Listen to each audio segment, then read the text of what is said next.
Good evening, and for tonight's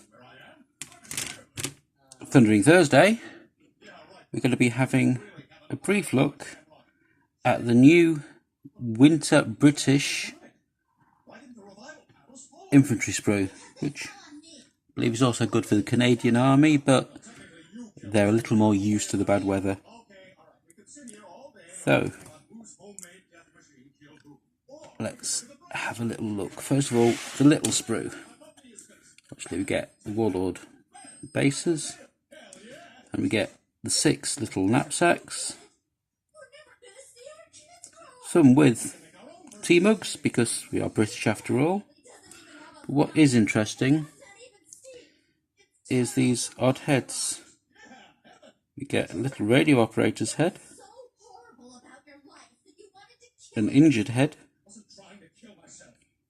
a head with goggles, which is possibly meant to be for the flamethrower, a head with a respirator,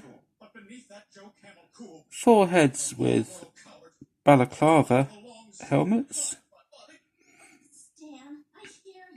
one with a mask over his face, possibly to make a to make a medic, because it does look like that type of mask, but it could be a coat collar pulled up, and 2 bear heads. Oh, quite an interesting little collection, and a bit different. But then on the main sprue,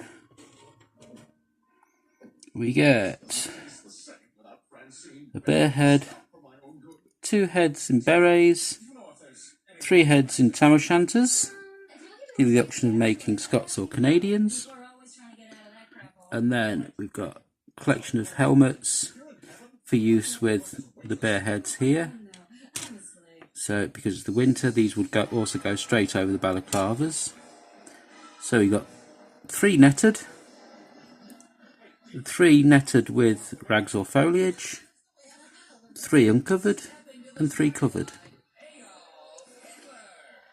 Then scrolling down, we get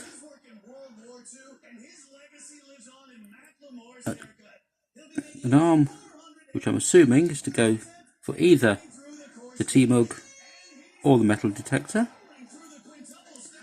And the metal detector should go with this box, which would be worn around the neck, and with the radioman's headgear.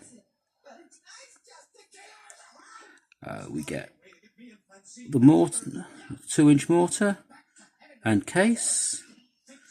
Then this case is for the PIAT shells. The PIAT is down here, being carried rather than fired.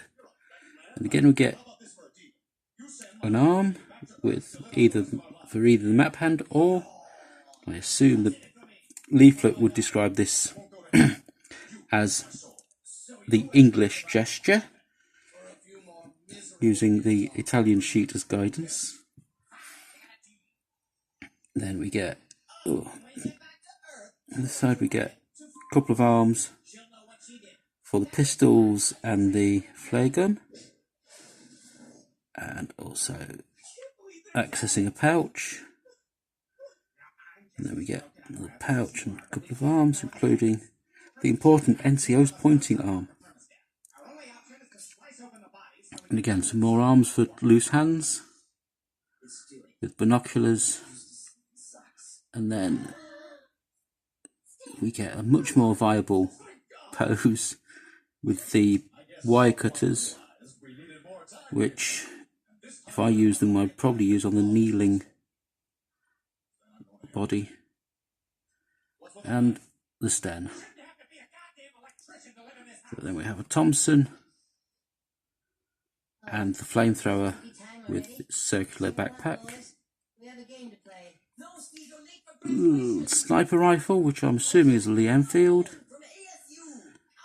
and a Bren being carried or fired from the hip.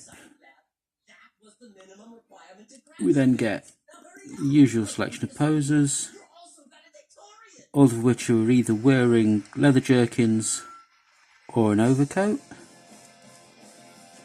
And then rifles being carried with the pig sticker bayonets.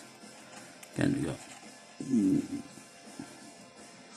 got 5 of those in various positions.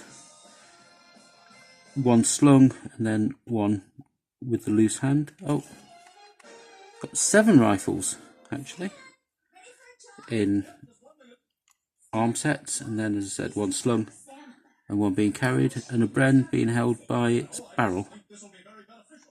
So, oh, and a shovel, a big shovel, so that's a Krieg Dreadnought. Right, so wonderful little kit, and this will make a great little engineer squad for an existing British infantry unit. If you didn't want to do it in weather, then the Royal Engineers were equipped with the leather jerkins all year round, and again the overcoat would make a good officer model as well. In fact, very similar pose to the recent limited edition officer model,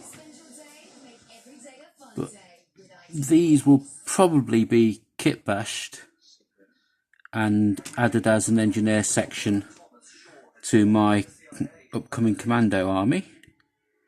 They may or may not feature in my tournament army, which is next week, so we'll see. But all in all, great little kit as usual, with everything you'd expect from Warlord and a little bit more. Thank you.